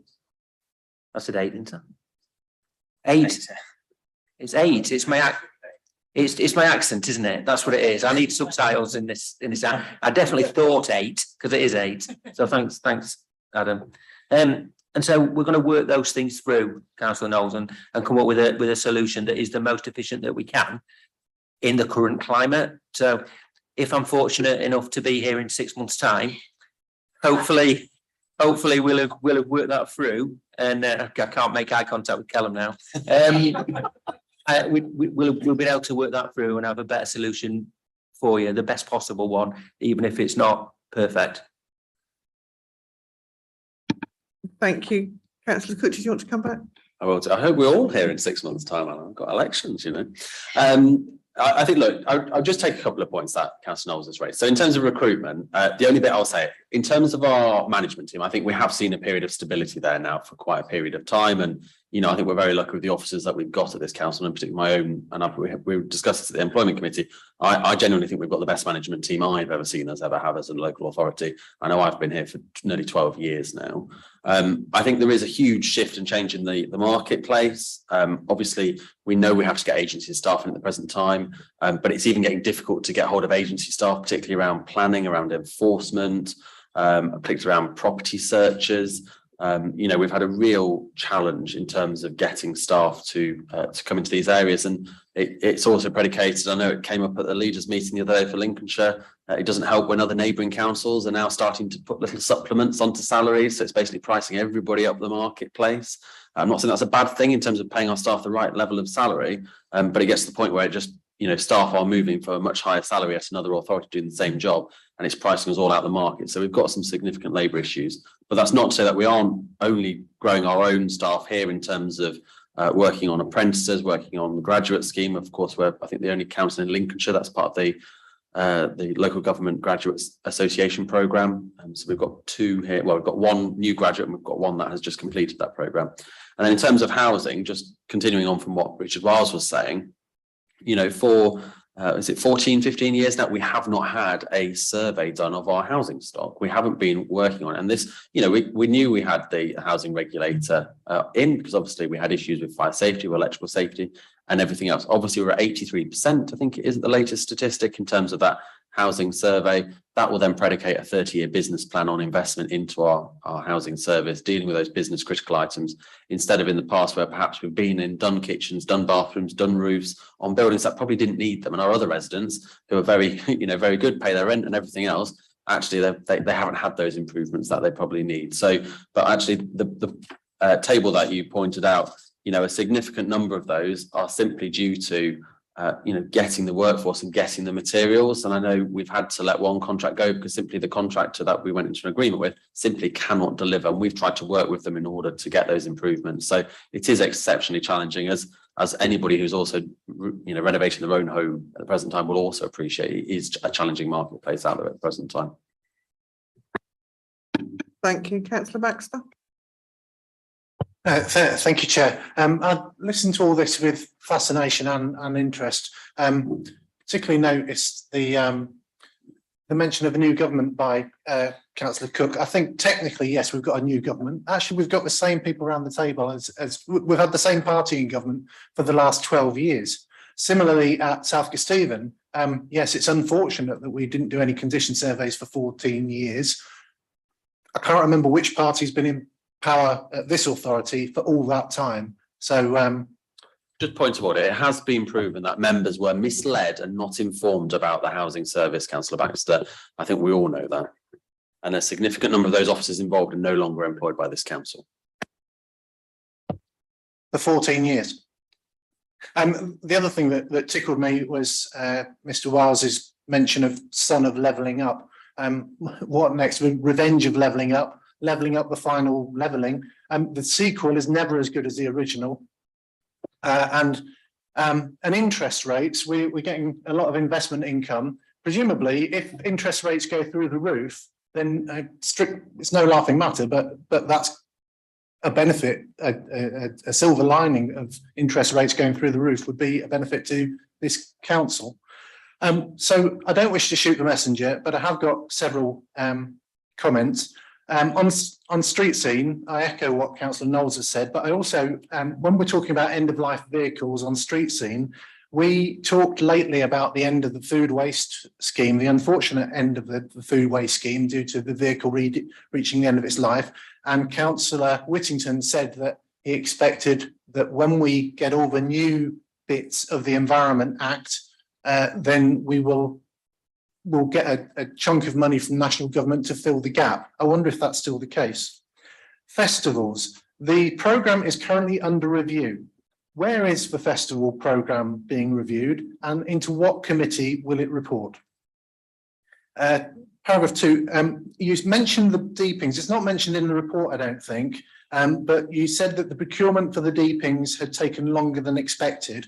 For the benefit of the tape, can somebody explain why the procurement process for the Deepings Leisure Centre has taken longer than expected? The conditions, so moving on to paragraph 4.1 on page 96, condition surveys, from what we have learned from the condition surveys over the last 18 months or 2 years, we should know that we have a lot of work to be doing.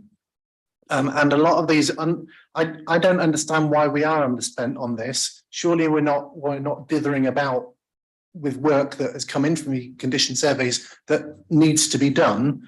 If you look at the rewiring, I mean, I guess that would have come from the condition survey, but it is not likely that the initial programme of rewiring will be completed this financial year, which is a shame.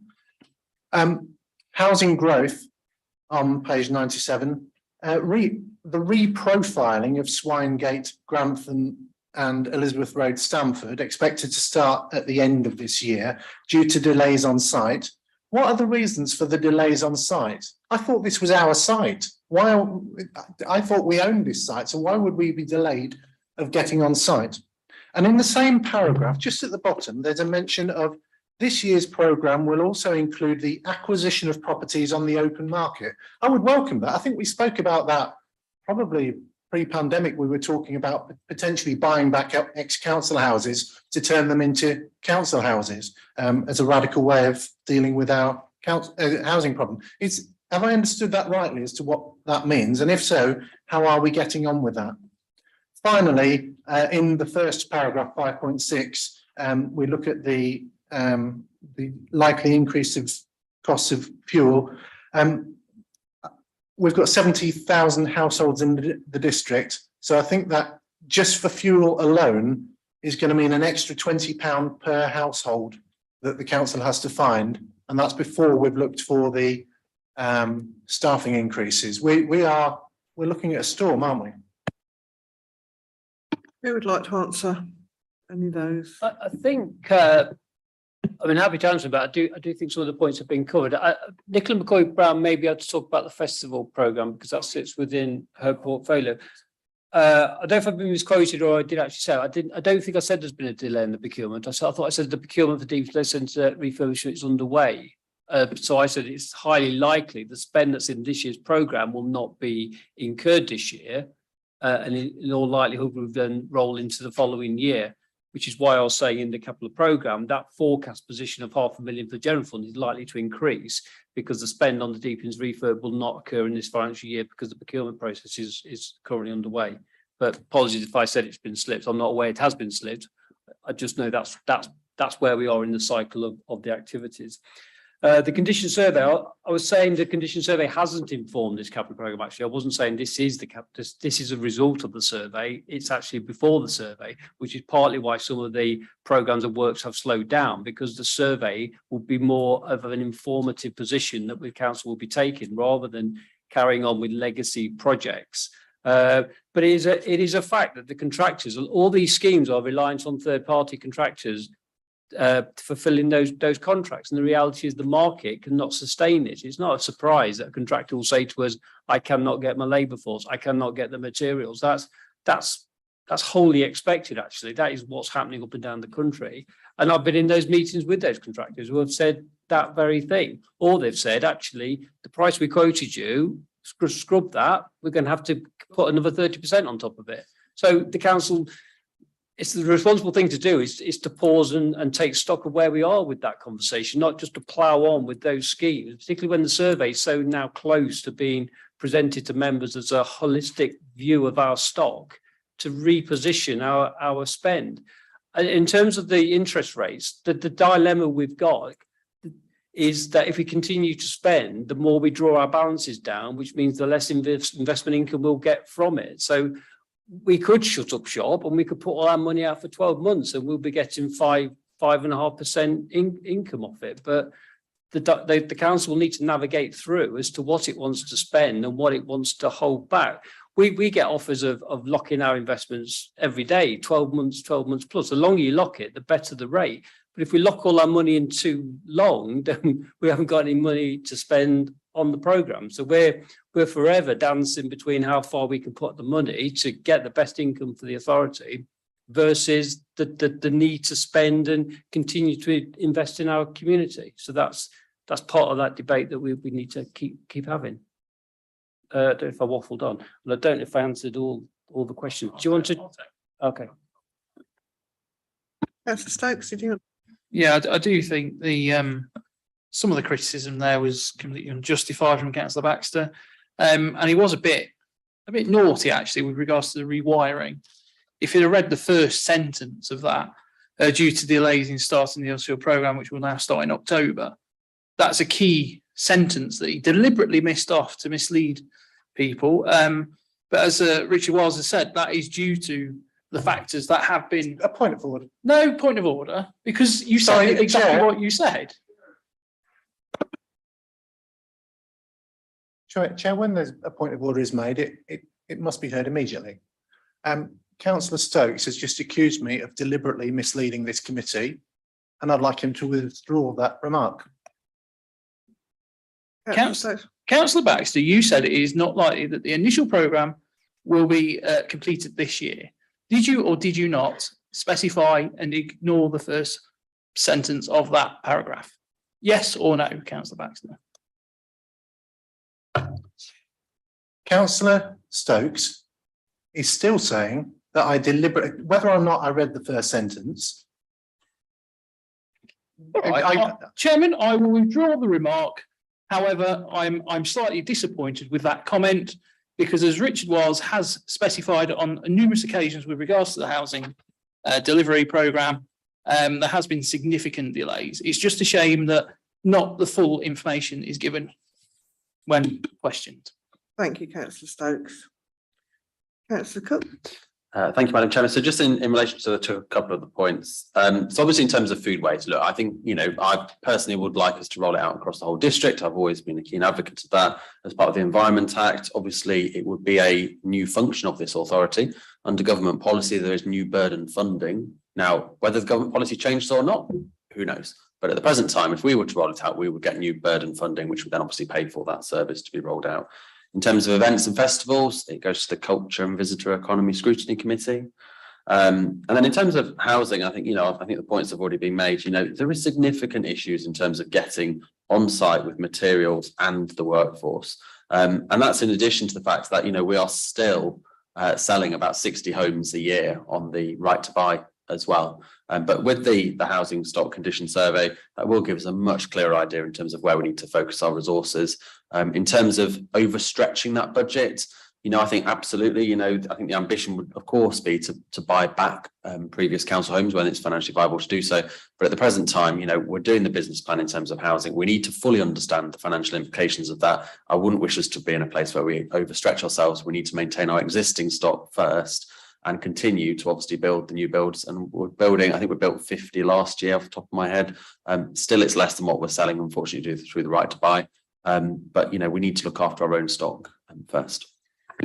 Thank you, councillor Cook. Nicola McCoy-Brown, did you want to come in on the? Helen answered it. Yeah.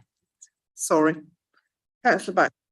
Thank you. Just for clarity, the report says in 19, under housing growth, this year's programme will also include the acquisition of properties on the open market. Will it or won't it? It's probably one for the Director of Housing with the Cabinet member to give more further updates at the subsequent meetings. But our understanding is that the growth programme in the capital programme for the HRA does include the opportunity to buy back. It's not only former right to buy properties, it's properties on the open market where there is a identified housing need in that particular demographic location. Is to enable the council to step in and buy properties to bolster its stock overall housing stock. But in terms of what the activity that's happened in that space, I couldn't comment, but obviously we could bring about further information at a later meeting if the committee so wished. Thank you, councillor Cook. Yeah, I think just on that, just to expand in terms of us also acquiring properties that can be converted into houses of multiple occupancy and also housing for emergency need as well. I think obviously we've seen that this year as well in working with partners on that one. Thank you. Councillor Paul Wood. Thank you, Madam Chairman. A lot of the questions have been asked and answered that I was going to raise, but I have got just 2 points really. I noticed on the recommendation 2, it recommends any specific actions that should be considered in order to reduce the general fund forecast deficit. And I realise we've spoke about the deficit and 800,000, but offset by the 400,000 from revenue. So we're looking like possibly 400,000, 417,000. I just wondered, that's my first question, what are our options for that? Obviously, we're halfway through the year. It could look better than that or worse. Is the only thing I can think of, and I think Richard did mention it, but this inflation reserve, or we've got reserves. Are there any other options to us? Well, obviously, we try and make savings as we go through the rest of the year, but it's probably likely we will be £400,000. Will that have to come out of reserves, with that inflation reserve or other reserve? That's my first point. And my second point does relate to HRA capital programme. I must admit, when I first looked at it, I thought we underspent by 5 million. But then when I did think about it, and I say Richard and other people have explained that, I fully accept that we are doing or have done a stock completion, looking at the stock. And that's the fundamental thing to know what we've got to do. So I can understand that until you've got that in place, you don't want to go spending money on things that you don't know are essential. So that certainly forms the basis of the right way to spend money going forward and slow down. And I also realise that there are problems in the construction industry with, you know, companies ceasing, going out of business, can't get in materials and that. So I can understand the reason why we haven't spent that money or not going to spend it this year because of all those factors. And I say it is essential from the stock condition survey. We use that to target the money and target what wants to be done. So that's essential. Having said that, I think it's therefore, and with all the problems in the construction industry, I think it's probably important that we do plan ahead and program our works to get the best out of it for next year. So I was thinking more, how can we utilize that fact? That's a factor. I don't know what progress has been made regarding prioritising work and looking at contracts to be let, but we certainly ought to get cracking with that fairly early. And I don't know whether details can come back to this committee for next year's programme, but I think that's essential to try and mitigate, and so we can spend that money next year. So apart from that, that's all. Thank you. Thank you, Councillor Richard. Yep, thank you. Just in terms of, yeah, Councillor Wood's right. It is the projection at the minute, it's about £500,000 deficit, and we'll work with Cabinet who operate within that budget framework to try and bring that down to a zero position. We're also working across Lincolnshire with other finance colleagues as well as the Chief Executive Group to come up with some strategies that could be incorporated within the financial year to bring that down further, because clearly all councils are facing similar sized challenges. That there's a whole list of interventions that could be considered. Some are more draconian than others, and some councils will adopt those, such as taking a freeze on recruitment or slowing down non-essential expenditure, as examples. They're not things we're considering, but they are things that other councils are considering. We can also look at reviewing fees and charges in year, because clearly some of those pressures are pressures that could be picked up by the direct user of those services rather than the broader taxpayers picking up that bill. But clearly, ultimately, that's what the reserves are there for. Those reserves are there as a safety net to protect the council from basically shutting down services or stopping services altogether. That's why the council has reserves and balances in place. And yes, the inflation reserve that was created as part of the year-end position, yes, the title of it is more subtle now because it may not be inflation itself that's causing those pressures, but it's in and around the same sort of agenda. So ultimately that £500,000 may need to be brought into play. But clearly, as we sit here towards the end of September, so we're 6 months in, therefore 6 months left, then the work will be on to mitigate that deficit down as much as possible, as we can, because we don't want to use reserves to plug gaps, because as we've talked about in terms of the outlook and the challenges around the outlook, clearly those reserves are going to be better used to see us through the medium term rather than the here and now pressure. But that'll come through as we carry on the work. I think in terms of stock condition, I think I've said all I need to say on stock condition. It's a key element of driving the programme forward. My hope is that the capital programme, as presented through Cabinet to Council, will be a fully informed programme based on 100% knowledge, and the legacy contract arrangements are dealt with as an historical event, and actually it's about setting the programme based on full knowledge. So that's what I'm hoping will take place over the next coming months. Thank you. Thank you, Richard. Do I have anybody else? Councillor Knowles. Thank you, Chair. I'll not keep you too long. I think it's worth saying that the housing stock assessment, it's good 12 months, 15 months ago, we were told it was almost complete and it would be with us very, very shortly. And I think that 12 months on, we've not had the Cabinet member for housing talking about it for a long while. But the implication certainly was that it was nearly complete a long time ago, and it's still not there. We've not seen it yet.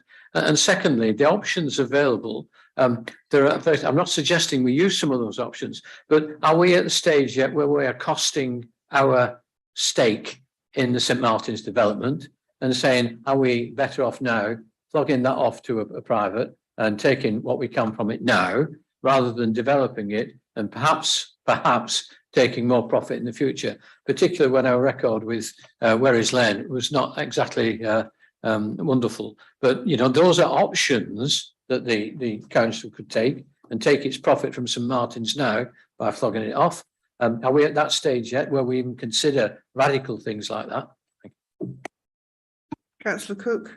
I mean, obviously with St Martin's Park, I don't know if I wasn't clear enough earlier, but we aren't actually developing that site ourselves. We're actually, we're clearing the site and getting it ready for the exchange of contracts with the developers that will develop that site.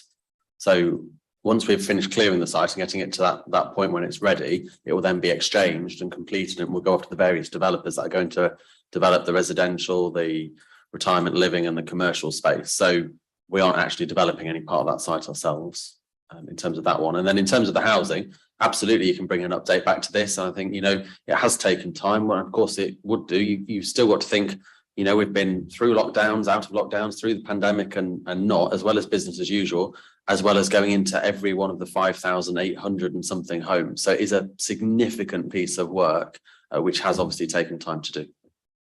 I don't know if Richard Wiles wants to come in on any of the points otherwise. Thank you. Do I have anybody else? No, okay then.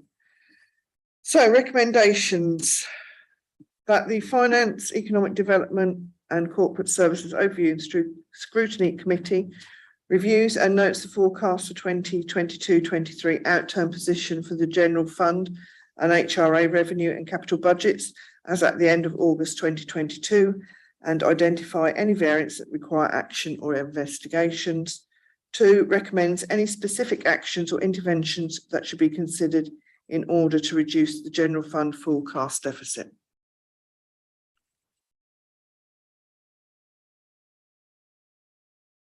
Anybody? Thank you. Councillor Knowles. Councillor Susan Sandal, second. All those in favour? And that's would be unanimous, but Ben's not here. So thank you. Item 10, the works programme for 2023. I've asked for changing places for an update to be brought to November's committee. And then we said we'd have the calls handling data for the November's meeting. Sorry, Madam Chair, didn't we agree the inflationary pressures actions would be added as well? Yes, yes, please. Thank you. And an update on the housing stock report. Do we have anything else? No, okay then. Thank you. Item 11, exclusions of the press and public. The agenda item below contains information which is exempt from publication. The press and public may therefore be excluded during the discussion of this agenda item under paragraph 3 of Schedule 12A of the Local Government Act 1972 as amended at the relevant stage of the discussion and debate. So we will do that now for item 12. Thank you. Madam Chairman, just for clarity, the report itself can be debated in the public domain. It's only the appendices that we'd need to go into closed session if members had questions on the pink appendices. Apologies. Thank you for that correction. Private, other than that. Right. Thank you very much. Councillor Cook, then, do you wish to present the report? Can we just clarify, Madam Chairman? We haven't gone into committee, have we? No. Yes. Yeah. Okay. Only if anybody There was the wishes. point. Thank you, Mr. Wiles. I was going to make the very same point. So Because it that does was- say, is this report contain any exempt? No. No. It was a that bit confusing, but thank you. That was my mistake. I do apologise. No problem, no. So we'll go to, and then if anybody wishes to discuss anything, then we will go into closed session. Yes. Thank you. Councillor Cook. Thank you, Madam Chairman. So obviously this report provides a progress update on the shopfront programme aimed at creating a more appealing and attractive high street that people want to visit and locals want to shop in. Many of Grantham's older buildings have had poor quality alterations which detract from the original heritage of the townscape. Indeed, I think I've often remarked, if you go back in time, I'm amazed now in the 60s and 70s, they destroyed some of the character in this town and especially some of the ugly buildings that they put up in its place. I know there's quite a few that I'd love to see pulled down completely. But anyway, this funding grants up to 80% of the design and build costs to reinstate historic features, including timber sash windows, slate roofs, timber shop fronts, brickwork pointing and guttering, The £1.25 million budget was approved in full council on the 2nd of March 2020, with the capital elements split in two aligned grant programmes. So the shopfront regeneration scheme and the key buildings programme. So to be eligible for funding properties, they must predate 1939 and be located on the High Street, Marketplace or Westgate. And that's obviously set by Heritage England. The exempt paper obviously details 11 development projects. These are exempt because obviously the grants are not yet formally approved. The exceptional levels of inflation currently seen will have an impact on the number of projects which can be delivered, as you'd expect. Obviously, tenders received recently for the shopfront projects are returning costs, which are 3 to 4 times higher than equivalent projects in 2020. Whilst this will not impact the amount of funding available, as both Historic England and the council's contribution are fixed, it will impact on the ability of property owners to bring these projects forward. So in the coming weeks, project officers will be working closely with property owners and Historic England to establish which projects can proceed and what may be required to make them viable for the property owners. 2 live projects are referenced at paragraph 2.12, and members of this committee are asked to celebrate the progress being made on the capital elements of the shopfront and building regeneration schemes within the Grantham High Street Heritage Action Zone programme. And obviously, I'm sure we can get Claire Saunders, who's leading this on an officer level, back to a future committee meeting with perhaps some images and a presentation on progress to date. So it sort of brings it to life in terms of some of the alterations. And I know the Grantham Journal are very good, as quite often they will feature the improvements. And I know obviously we've got 2 projects underway at the present time, which obviously some of you will have seen, which is Westgate Hall, which is a really fantastic building just off the marketplace, and also 71 High Street. And obviously I know Kay's clothing shop as well is also coming down for any of you that follow Kay on Twitter. But otherwise, that is the report, Madam Chairman. Lovely, thank you, Councillor Cook. Do I have any questions from anybody? Councillor Dilk. I'll go for it, Madam Chairman. Yeah, I do celebrate it. You know, I'm not a Grantham person. I don't know Grantham very well itself. But obviously I'm a South Kensington District Councillor, so I'll take a risk and comment. I welcome, I think, Madam Chairman, you came as well. Several of us had a walk round, didn't Gloria, excuse me, and several of us had a walk round, and I think all of us were non-Grantham people actually doing that. Phil, I think you did too, yeah. It was really educational from my point of view. I thoroughly enjoyed it, seeing the challenges and those shops being transformed, you know, into something much better. And it is lifting that area. I think the whole thing, and I think there was a consensus there really, was the whole sort of challenge, I suppose, is one of the impact of traffic and growing traffic in those areas, particularly, you know, along Westgate, very wide street. It almost sort of lends itself, doesn't it, to a, you know, an outdoor sort of almost French style. I'm thinking of sort of outdoor eating areas, etc. But the cars kind of prevent doing that. And if you get rid of the cars, would the people still come in and use the shops? I don't know. So that's a real sort of challenge. And then further down, we went into the marketplace, didn't we? And, you know, that as well just kind of lends itself, cries out almost to be pedestrianised and perhaps I'm saying the wrong thing here to Grantham councillors, but to me as an outsider, you know, it kind of just looked that it was an obvious place that should be, I was almost going to say brought into the 20th century with actually making those, you know, town centre areas valid for today's needs. I'm on the county council, as some of you know, and looking at the future of high streets across the county. And one of the sort of challenges that exists is that high streets are no longer just shopping parades, you know, and they're not there just for shopping. They are now social areas, and they've evolved into that, or, you know, the most successful ones have. And so that's all I wanted to say really was I really welcome the scheme. It's a really good scheme, I think, and I'm sure it will help lift Grantham in conjunction with the high streets, future high street scheme that I'm sure will happen soon. Thank you. Thank you, Councillor John Dawson. Thank you. Well, mine is a carry on from Councillor Dilks, because I am a recipient, or was a recipient some years ago in Stamford to have the shop front, which was painted Suffolk pink and well, had lots and lots of problems. And the council approached me. It took about 4 years because the cost, I think I got about 35,000, but the actual cost was somewhere near 85,000.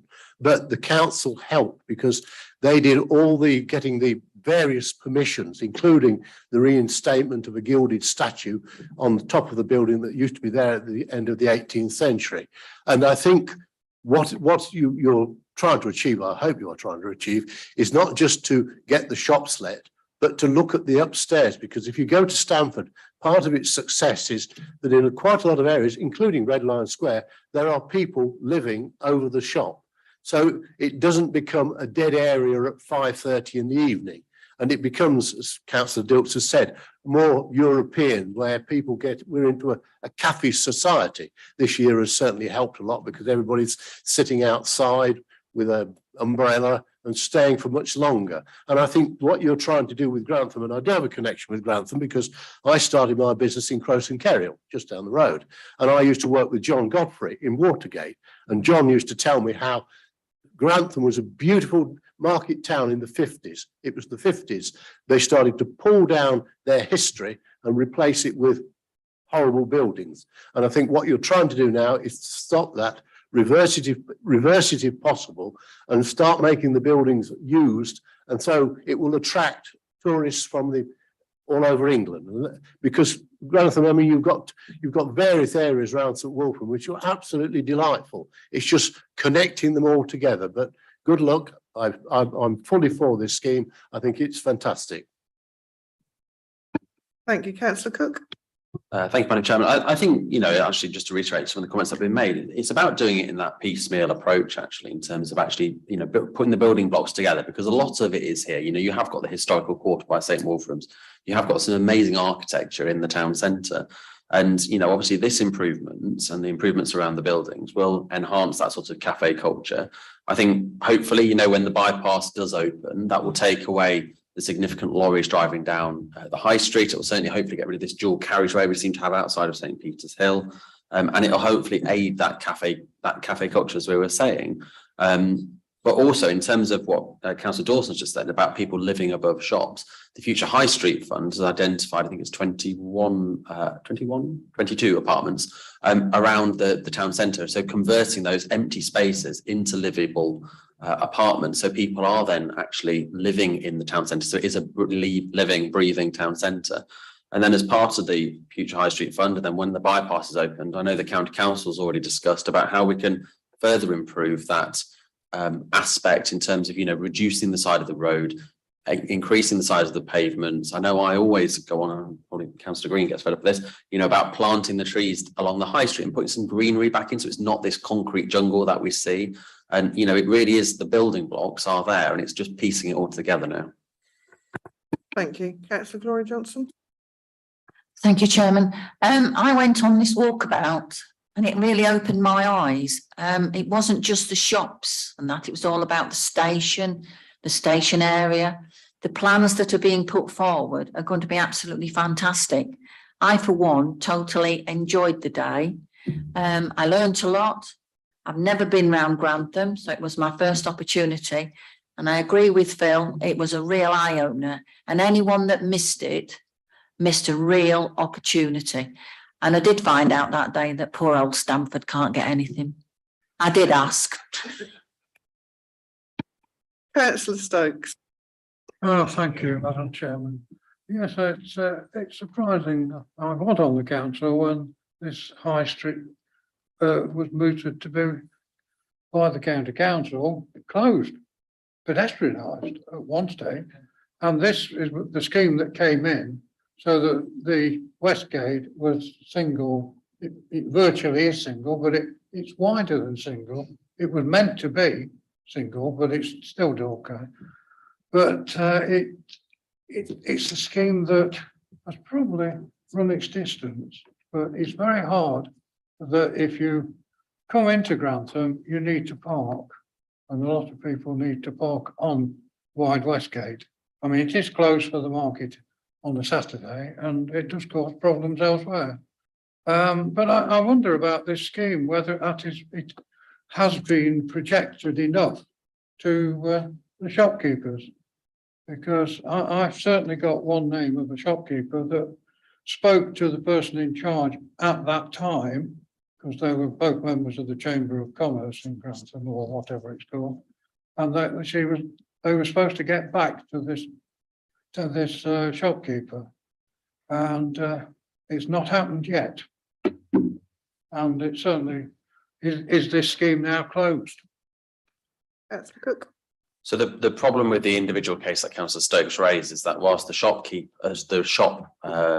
leasee or lessee, however you pronounce it, is interested in the scheme, the property owner is not willing to put any, I understand, financial money into the scheme. So that is just part of the scheme. You know, you need to have the property owner willing to put contribution into that. And I don't know if Nicola wants to add anything to that. I think the thing that I could add is that we can take that query away, and I'll get Claire when she comes back off annual leave next week to reach back out to the person in question. Just for clarity, there was extensive engagement with the property owners throughout of the area which was identified for the scheme. Thank you. I have to say that I went on the walk, and like I said earlier on, I think we were all really energised for the future of Grantham looking so much brighter. If everything that we want can happen, and then hopefully we can look at that, see what's happened here and progress it to the other towns. Yeah, you know, you're already on the winner. So some other people need to get a look in, Gloria. Councillor Baxter. Thank you, Chair. This is not a new idea. We have, through the shopfront improvement scheme previously in the same area of town, given between 2013 and 2019, I think, given pretty much £250,000 towards shopfront improvement in this area to individuals or individual shop fronts. And so doing this alone is not going to fix it. If it was, it would have been fixed a while ago. That's my first point. My second point is that on the 11th of May 2022, the Grantham Journal reported that the historic frontage of multiple town centre shops are to be reinstated after plans were submitted to the council. Buckminster has put in planning applications for the renovation of 4 shop units in Grantham, including 1 Marketplace, 66 and 67 Westgate, and 17 to 18 High Street. So I'm pleased that Buckminster, as a major landowner within the town, are involved in the scheme. But I'd like to add to that, to what extent are they involved in the scheme? And do we have a formal or informal relationship with Buckminster? And related to that, in terms of regenerating the town centre, at the last meeting of the Culture Visitor Economy meeting, we talked about markets. It got some media traction, but we talked about markets, and we realised that £12,000 a year is handed over to Buckminster for the privilege of holding a market. And we said we were going to perhaps talk to Buckminster to see if there's a way for us to improve the partnership, not least financially for the traders and for the council. I wonder if anyone has any feedback on any of that. Councillor Cook. Well, obviously, as with many of the landed estates that do cover a significant part of our district, we do have very good working relationships with them. Of course, you know, Buckminster are a large stakeholder in Grantham. They do own a significant part of the town centre. So obviously, you know, their buildings are within the scheme curtilage, and obviously we engage with them as we would any other building owner in that area. And of course, you know, if we can get a significant amount of investment from their side in renovating the units, then of course, you know, that's fantastic news for Grantham, because they do own a significant part of it. In terms of the wider relationship, you know, we work with them on a number of different levels, and work with them with our officers in terms of planning. I mean, you've only got to look at Grantham, the southern quadrant, of which they also own, and also Grantham North in terms of Poplar Farm. In terms of the market, though, you know, yes, we do pay Buckminster Estates because they own the market charter. So for us to host a market here, we have to pay. And I think there is a conversation around If we were to, and I'm just thinking off the top of my head now, but if we were to think of some imaginative ways in which we could actually say, instead of us handing over the money to you for the market charter, why don't we actually invest that in the market or do some different things to get more activity in the town centre that not only benefits the market traders, it not only benefits the town centre, but would also hopefully support those market traders from moving from a market stall into potentially one of their own shop units. And that's certainly one of the conversations I'm sure that we'll continue to have with the estate. Thank you. Do I have anybody else?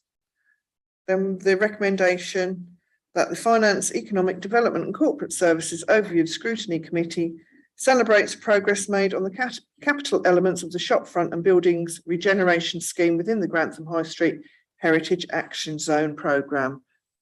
Thank you, Councillor Johnson. Councillor Dawson seconded. All those in favour? And that is unanimous. Thank you very much.